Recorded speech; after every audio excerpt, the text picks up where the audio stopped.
What's going on, guys? Honky Kong here. Welcome back, and thank you for checking this out. I'm going to talk about the standoff that's happening out in Clark County, Nevada right now, okay? First of all, let me just apologize. This picture's a little crooked. This fucking tripod's driving me nuts.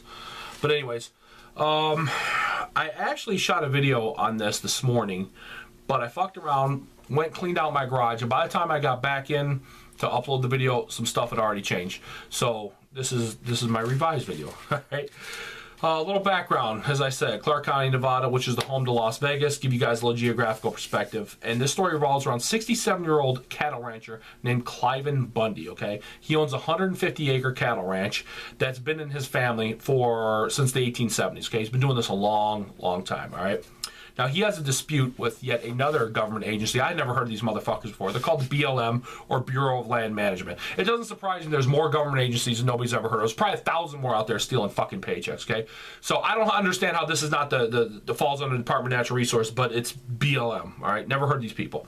But anyways, he's had almost a 20-year running dispute with these BLM fuckers because they're trying to charge him, they're trying to fine him for his cattle grazing on certain lands, okay? His contention is, my cattle can graze wherever the fuck they want. It's not hurting anything. It's always been this way. You motherfuckers show up, start trying to fine me money. I'm not going to pay it. Now, he's racked up almost $1 million in fines, okay?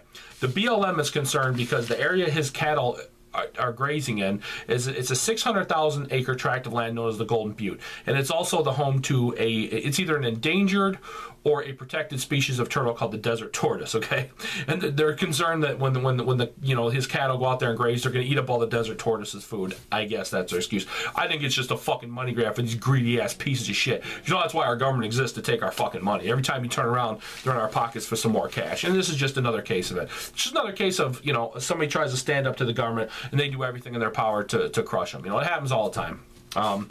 So just recently, this whole thing came to a head. It came to a crescendo, and the BLM, Cliven Bundy's son was arrested by the BLM.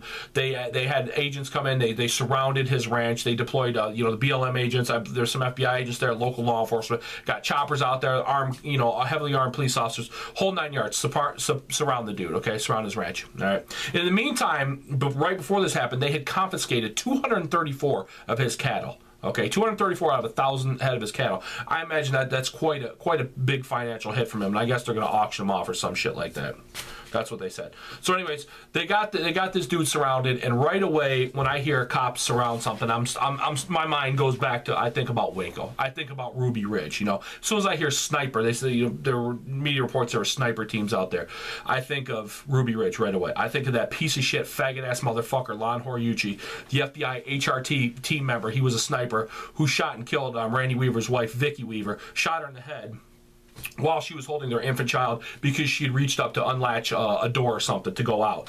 And Lon Horiuchi, being the coward-ass motherfucker he was, looking down a perfectly good scope where you could see wonderful, clear detail, shoots her in the head and kills her. He said he thought she was shooting an FBI chopper. Whatever.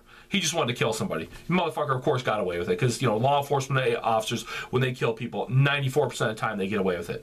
And that's local law enforcement. I don't think a fucking FBI agent's probably ever been convicted of some foul shit like that. But anyways, back on point. So when I hear these things, sniper, surrounded, law enforcement, I start to think of these very, very tragic situations from our past. But this time something was big time different in this story. The age of social media, the word spread fast, and before you know it, hundreds and hundreds of armed protesters showed up there to support Cliven Bundy against these government forces, okay? It was really fucking amazing how fast people move. You had militia people going out there. You have small government advocates going out there. You just had people pissed off over government intrusion in people's lives going out there. Second Amendment supporting rednecks like myself headed out there, okay? And these people were armed. So you have a potential for a very, very, very dangerous showdown out there, okay? There's a lot of good video, and I'll try and find it, link it, showing some of these BLM, these brown shirt Gestapo wannabe motherfuckers standing out there with their German shepherds and shit, and they got their tasers and their mace out, and they're facing down with a bunch of protesters. Protesters just, hurling insults and get the fuck out of here, that type of shit. But the protesters, all they got out is their video cameras, okay? BLM fucking cowards, they got out their dogs and their fucking, you can see they're trying to sick their dogs and get them to bite the dudes, and they're spraying people with mace and just shit like that. Just, you can just see the fear on their face. They're a bunch of coward-ass motherfuckers, because anybody with a badge, if you stand up to them, their first instinct is to destroy you on the spot. But they can't do that because these people are probably just as well armed as they are. So they're freaking the fuck out spraying. But you could just tell what a tense situation it was. And there's more and more protesters arriving by the day. Okay, so it was getting really, really ugly. And I'm happy to say it looks like, and I can't 100% confirm this, but I've seen a lot of reports, a couple on Twitter, one flashed across the news screen on the news program I was watching, that it looks like the BLM is pulling out. They're pulling their people back. Okay, now I don't know if this is just a ruse to kind of get the protesters to simmer down and go away, and then they're going to storm in there and fucking arrest dude. I don't know what's going on, but as of right now, it looks like the protesters have been successful. They're going to leave this fucking guy alone. They're not surrounding his ranch anymore, which, and I really hope that's the case, because I would hate to see bloodshed over something as simple that could be resolved as cattle grazing rights, even though this is a symptom of a much bigger thing. People are sick of government intrusion in their life. They're sick of paying ridiculous amounts of taxes. They're sick of the government telling us what we could say, what we eat, what we got to feed our kids. Just people are sick and tired of it. And I think you saw a lot of that anger and frustration. I think you saw a lot of it come out here. I mean, if you're so pissed off, you're going to load up your fucking guns and jump in the fucking car and go to stand there and scream at fucking equally well-armed law enforcement officers. You're pretty fucking pissed off. You're at the end of your fucking rope. Like they say, the redneck Taliban, that's what they're calling them. Whatever, fuck it. I wear that badge of pride. Call me the redneck Taliban. I don't give a fuck.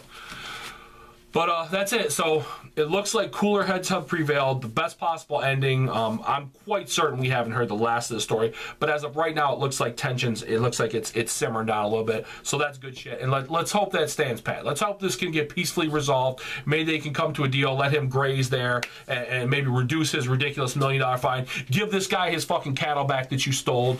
And let's interject common sense into a federal government decision for once. Let's try and mediate this to get it worked out. And that's what I hope happens. Will that happen? Probably not, but that's what, I can always keep my fingers crossed for that. So that's all I got. I will stay on top of this. You guys be safe, and we'll catch you next time. Peace.